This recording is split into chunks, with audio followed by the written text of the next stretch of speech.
It's become part of the city's culture, identity, history. But this sport goes beyond the fortress. The Scarlet and Gray. The UNLV men's hockey team has dominated. Our boys in silver. It's a great opportunity, it's a great challenge, it's the right time. It feels right. The Monsters in the north. The Golden Knights are beefing up their minor leagues with the Night Monsters. They begin playing this upcoming season. And the next generation. When we scored the overtime goal, it's like, really? That just happens? The Vegas Junior Golden Knights girls made history by becoming the first female hockey team to represent the state. They live at the rink. They love the game. Vegas wanted hockey, Vegas got hockey. Covering every local team on the ice, this is Hockey in the Desert Weekly. Welcome back, Medieval Maniacs, gold and silver alike. We have been given the green light for Season 2 of Hockey in the Desert Weekly, but here's to all the fans looking for the red light more often than not for the Knights in Vegas, Henderson, and now Tahoe, along with the Rebels over at UNLV. For any of you first-timers out there, I'm your hockey host, Vince Sapienza, so let's fire home a snapshot of what's in store over the next 30 minutes. We'll introduce you to some of the newest faces at Golden Knights training camp, highlights from the preseason. I go one-on-one with Golden Knights head coach Bruce Cassidy to set the table for the upcoming season, as well as introduce you to the newest bench boss for the Tahoe Night Monsters. Plus, we're going behind the scenes as the Skating Rebels announce the newest captain of the program. But we begin, as we always do, with the guys in gold. Bruce Cassidy entering season number 3 as Vegas bench boss, and it was a dream start to his tenure with the Golden Knights, winning a Stanley Cup championship a year into the gig. But season 2 ended a little earlier than expected. I chatted with a man known as Butch, talking about the last 4 months and what is to come in year 8 for the organization. Bruce, I know we're getting set for the season ahead, but before we look too far ahead, 136 days it's been. I know it's been a long off season. How long did it take you to get the Dallas series out of your head before you could actually turn the page and start anew? Well, it takes a while. I couldn't tell you the exact date. I think probably not until the playoffs are over, because you're watching Dallas move on, beat Colorado, play against Edmonton. So you're thinking that really could have been us if we, executed a little better in Game 7 and along the way in the series. But I think I've been around the game long enough to know if you can't let it bother you forever. I mean, it's not easy to win, and all you can do is sort of try to correct the things that you need to do better for going into the next year, so when you get that next opportunity, you're better. It's as simple as that. And at the end of the day, that's where we're at now. The long summers allowed some of our guys a little more healing time. I guess you try to look at positives, right, at the end of the day. If you don't win it all, okay, what are the positives of the year? And one of them is with the long summer, guys get a little longer to heal and should be excited to be back at it. And that's how it appears. Everyone's on the ice. Especially the guys that missed time last year, they haven't missed a minute here this year, so that bodes well. We don't have to go through the list of all the guys that left this offseason, but I'm curious, for this organization, it was kind of the biggest exodus they've ever seen. In your career, have you experienced something like this? And there's a lot of nostalgia attached to those guys that did leave, so how different is that for you? When I was in Boston, like Chara left, 1 year, Tuukka Rask, the year after I was gone, Bergeron, David Krejci. These are guys that are going to be in the Bruins Hall of Fame. So it happens in hockey. It's that's the circle of life. Salary cap world has a lot to do with it. So, and we wish every guy that left well. They were great Golden Knights, but we're focused on now Olofsson, Holtz, Thomas Herr will come back in the lineup full time. The guys that are going to help us win. When you see ex-players, I'll tell you, it's always nice to say hello, how's your family, wish them luck, and you move on. And that's the business a little bit. So, but we're looking forward to see our new acquisitions, how they fit in with our team. You just mentioned some of the names that Golden Knights fans are going to be seeing this coming season, but it's also kind of an elevation of the guys that are still here. I mean, there's probably still more of Jack or Thomas or Noah that you guys are expecting to see as well, to kind of carry the transition period as guys find their roles. Oh, big time. I mean, Noah signed a long-term deal. We only had him for a few months. Played great while he was here. Thomas has lots of term left. He looks awesome in camp right now, healthy, dominant in the middle of the ice. We saw what Jack can do the last 2 years. Stoney looks good. So the guys that are the core guys, I think Shea Theodore looks great, who had missed some time last year. Alex Petrangelo. So the guys that you're leaning on every day, you know, they look great. You know, Aiden Hill's another one so far.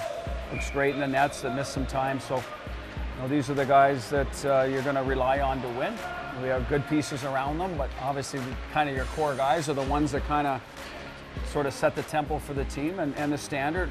And we're really, really early, but you know, it's nice to see them look like their old selves. Now, part 2 of my conversation with Coach Cassidy can be seen next week right here in Hockey in the Desert Weekly as we discuss his inclusion to the Canadian coaching staff for the Four Nations Face-Off, who he thinks can elevate their game here in Vegas this season, and find out his post-game winning traditions as well. Now, here's a look at what was the most transformative offseason in franchise history for the Golden Knights. 2 more original Misfits found new homes. Jonathan Marchessault in Nashville, William Carrier in Carolina, while others earned pay raises like Chandler Stevenson in Seattle, Mike Lamadio in Ottawa, and we saw a pair of players traded. Paul Cotter to New Jersey, Logan Thompson to D.C. Now, as part of that trade with New Jersey, the Golden Knights added winger Alexander Holtz and goaltender Akira Schmid, signing another netminder in Ilya Samsonov, as well as winger Victor Olofsson. Now, despite all the ice, we are just getting warmed up here on Hockey in the Desert Weekly. Coming up, we'll introduce you to the first head coach of the brand new franchise, the Tahoe Night Monsters. Now, while the excitement for hockey here in Las Vegas is at an all-time high, this past month, our hockey community lost one of its leaders. Kirk Brooks, the owner of the Las Vegas Ice Center and Brooksies, passed away in September. Mr. Brooks was dedicated in helping grow the game here in the Valley, and in a statement provided by his family, they say his legacy will endure through the many kids who pass through the rink. Kirk Brooks was 70 years old.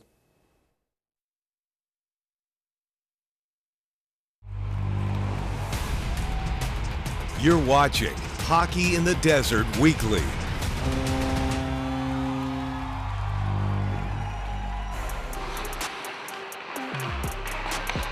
A misfit mentality where we had something to prove, and I think that's really always served us best, is when we have that mindset. There's going to be some great opportunities in our lineup this year, and someone's going to benefit from that. And it's a twofold process.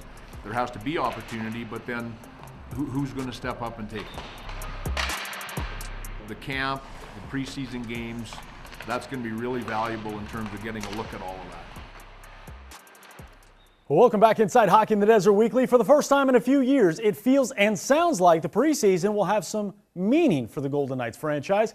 Vegas opened up exhibition play with a win in San Jose, but lost their preseason hope-ometer against LA. Now, while the results don't necessarily matter, the performances do, and one of the newer Knights left an early impression on the coaching staff. It's a second good scoring chance for Tanner Pearson. And Lazinski scores! In his unofficial Golden Knights debut, Tanner Lazinski showed himself to be an early fan favorite for all the Medieval Maniacs. And talking to Tanner, the feelings were mutual. Yeah, that was awesome. Even for a preseason game, the crowd is super loud and into it, and it's awesome to see, and it's an unreal environment. Pulls up, finds Lazinski. Shot from Hannafin, and he scores!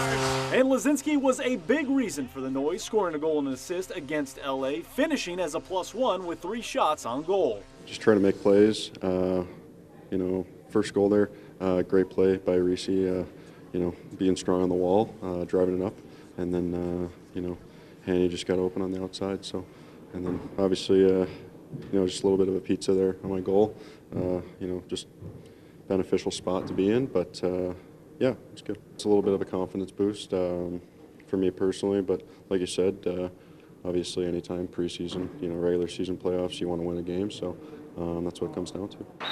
Lazinski has 38 NHL games to his name, and after spending the last 4 years in the Flyers organization, the 27-year-old signed a 2-year, 2-way deal with the Golden Knights this summer. Well, he's an offensive-minded centerman. He's proven it everywhere but the National Hockey League, right? You have to be able to, check in this league if you're not going to get those offensive roles or opportunities. And that's the part he'll have to figure out as well as a pro. He's obviously has a real head for the game and the offensive side of things, and we're evaluating the rest of his game. And he'll have to keep building that if he's going to be part of it here, just because of what we have down the middle. Now after the loss to LA, Vegas bounced back in their first ever matchup with the Utah Hockey Club, beating the newest franchise 5-2, and the Stars showed up in this one. Stone, Pietrangelo, Theodore, Aiden Hill, and of course Jack Eichel, who looked in mid-season form with a 3-point outing, a goal and 2 assists, tied at 2 after Vegas outshot Utah 10-3 in the third. They scored 3 unanswered, with 2 coming in back-to-back shots in a 29-second span. Just how easy it is to play with him. Veteran player, been in the league a long time. I can still learn a lot of things from him actually as I keep going. But he's always in the right place. And a guy like that, he's working his nuts off every game. He's got something to prove. He's earning a contract and a spot on this team. So that right there, it's also motivation for me to, get some chemistry going with him, and it could be a fun year with him. Well, that was Keegan Colasar being asked about his first couple preseason games with Tanner Pearson. The former Cup champion is in Vegas on what they call a PTO, or professional tryout, meaning he's still trying to play his way onto the roster. He was the only Knight to play the first 3 exhibition games, finding the score sheet in 2 of those 3. Miller around the net, pass out in front, they score! Tanner Pearson. And here they come. Pearson drops it back. The redirect, they score! 11-year NHL veteran Tanner Pearson is here fighting for a job and looking to continue his hockey career. The 32-year-old winger has played 644 career NHL games with 4 different teams, most notably with the LA Kings, where he won a Stanley Cup in 2014 with current assistant coach John Stevens. That connection was just one of the reasons he's given it a shot here in Vegas. It's a style of play.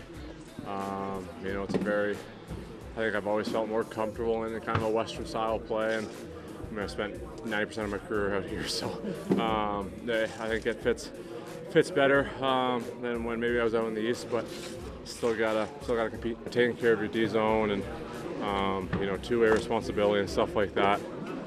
Stuff I've tried to pride myself on my career, so that's how I got into this league. So it's hopefully I can keep it going that way. After a career year in Vancouver during the 2019-20 season, Pearson's time with the Canucks, specifically his final year, will be remembered because of injuries and surgeries that didn't go as intended. Pearson says he's now past all of that, entering camp healthy. Yeah, I feel good. Trained all summer. I was healthy this summer, which was a plus. Still, even though I didn't get the sign the dotted line kind of contract thing, I still, went to the gym, skated pretty much. I skated a lot actually, so try to stay with it, stay positive if something were to come up. Maybe 2 summers ago I wasn't working out until maybe, July or something like that. So it was nice to get right back out. Obviously, take a couple weeks off, but it was kind of hungry, more hungry. Pearson opened up camp on the 4th line with Keegan Colasar and Brett Howden, which, as it turned out, was not his first time on the ice with a member of the Howden family. I actually grew up watching him. Played World Juniors with my brother, so I've got to see him play from a young age, so pretty fun to be able to play with him now. That was actually one of the first things he said. He was actually my brother's roommate at the World Juniors, so it's just it's a small world how it all comes together. It's Pearson's resume and track record that got him a shot with the Golden Knights, but it will be his performance in the preseason that will dictate his future in Vegas. He hasn't played a lot of hockey the last little bit, so we're not sure if he's a complimentary guy for, maybe he's a hurdle guy. Hurdle's a horse with the puck down low, so you want guys that can complement him, then someone that's a shooter a little bit, right? That's what you're thinking in your mind. Just, play my game, be strong on the walls, be responsible in the D zone.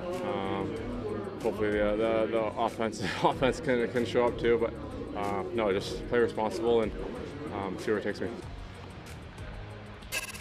Now, while Pearson waits for a contract, one of the feel-good stories out of training camp, William Kamets, an undrafted Slovakian right-handed defenseman, was an invite to the Golden Knights development camp in July, showed himself so well over the course of the summer and into training camp. The 20-year-old earned an entry-level contract with the Knights. Kamets scored a goal and 3 points during the Knights rookie face-off tournament this past summer in LA. He was sent back to his junior team, the Prince George Cougars of the Western Hockey League, where he will play this upcoming season. And just when you thought we had enough hockey here in the Silver State this season, we'll have a new monster to contend with. For the first time, we will have stories to tell out of Tahoe, with the Golden Knights signing a new ECHL affiliate in the Night Monsters. Now, like the Silver Knights are the feeder system to the Golden Knights, the Night Monsters are the same to the Silver Knights. Tahoe will open up their season at home on the 24th of October, with training camp starting on the 6th. I recently caught up with the Night Monsters' inaugural head coach, Alex Lowe, who spent the last 2 seasons as the assistant for the Savannah Ghost Pirates. It's definitely been a culture shock. I mean, my wife and I are from Vermont, so we're used to the mountains and the cold and the snow. So that part's not going to be too bad, but it's still different. I mean, we loved our time in Savannah. It was a great spot to live for a couple of years, but we're excited to be here too. I mean, it's nice to have seasons again. It's nice to be able to go outside and not melt in August and September. I'm sure the snow is going to be a readjustment for sure, but thankfully we're down in the valley most of the time, so it's not as much snow. It's not quite as crazy down there, but at least for me up here, we're going to have to get used to that, coming up the hill every day for games and practices and stuff like that. But still, no, it's great. I mean, the people here are awesome. It's been, like I said, it's been about as smooth as you could possibly hope for. There's been tons of excitement in the town. You see the logo out on restaurants and stuff like that. And there's the car magnets that everybody distributes these days, and you see those here and there too. Like it's been really good. You can see the excitement. I mean, I was fortunate enough to live it in Savannah. Like that was the same thing. And it's been right there with the level of excitement that we had in Savannah too. So really excited to get on the ice for training camp here on the 7th, and then get those games going later in the month, and really kind of show people up here what the ECHL and professional hockey is like, and also to have that connection with the NHL team being so close. Everyone can see it coming. Like I said, I mean, he deserves it. He works hard. No better guy to give it to than him. Still to come here on Hockey in the Desert Weekly, the Skating Rebels have a new captain. We'll tell you who it is and show you the unique way the team announced. Straight ahead. This guy, he's put it all on the table. The past few years I've seen him, he's done that and then some. He works his bag off in the locker room, works hard on the ice, most importantly in the classroom. That's what it takes to be a good leader. And with that being said, proud to announce this year's captain, my good buddy, Matias Del Monte. You could see it a mile away. If you spent any time around the UNLV hockey program, you would know Matias Del Monte was the one to fill the skates of Alec Johnson as the next captain of the program. This upcoming season will be the defenseman's senior campaign and his 3rd with the Skating Rebels. We caught up with him, his predecessor, and the head coach following the announcement. It's a blessing. This program means so much to me. These past few years have been so special, and this first month with this new group, it feels like we're already building on last year. And so to be able to wear this, carry this team kind of, and have all these guys behind me, it feels amazing, and I'm just so excited to get started. It's an honor, especially give to that guy. He deserves it all. He works hard, works his bag off in everything he does, and couldn't be more proud to give it to him. Like I said, he deserves it the most. It's really special to me. Having played under him the past couple of years, he was a leader my whole time here, and I learned so much from him. And to have him come out here and say what he said and give me this jersey with this letter on it, it means the world to me. You have a guy like Dell's taking the helm now. The sky's the limit for that guy, and the sky's the limit for this group. So it's definitely a challenge, but you just got to be mindful of being genuine every day. I was myself the few years that I've been here, and that's what got me to this point, and that's what I need to keep doing. And at the end of the day, I'm not going to earn the respect of those guys in there if I'm not being myself and I'm not being genuine every day. So while Del Monte earns the C, a trio of Skating Rebels will rock the A on their sweaters, starting with senior Cole Wyatt, who was 2nd on the team in points a year ago, as well as a pair of super seniors in defenseman Kyle Quinn and Division I transfer Preston Brodziak. You couldn't go wrong with all 4 of those guys, and plus there's 4 other guys waiting in the wings that can take any one of those guys' spots next year. Dell said it best, he's got an open line of communication, go to him. There's no dumb answers or no dumb questions there, but to have a group like that to lead us into St. Louis on opening weekend, that's what we're looking for. The Skating Rebels will open their season on the road against Lindenwood University this weekend. A program that won 4 ACHA championships has now made the jump to NCAA Division I status, something the Skating Rebels hope to do in the not-too-distant future. Later on this year, the Scarlet and Gray will once again test their mettle, this time against the reigning NCAA champion Pioneers. UNLV will travel to the University of Denver on December 28th. These two teams met once before, though UNLV lost 10-0. The next day, on the 29th of December, they'll take on Colorado College, a program that has 2 NCAA championships to their name. And as we take our final break here on Hockey in the Desert Weekly, we take a look at the Fortress, where the Golden Knights will open their Season 8 on October 9th against the Colorado Avalanche. When we return, we are clearing the ice. Keep it here.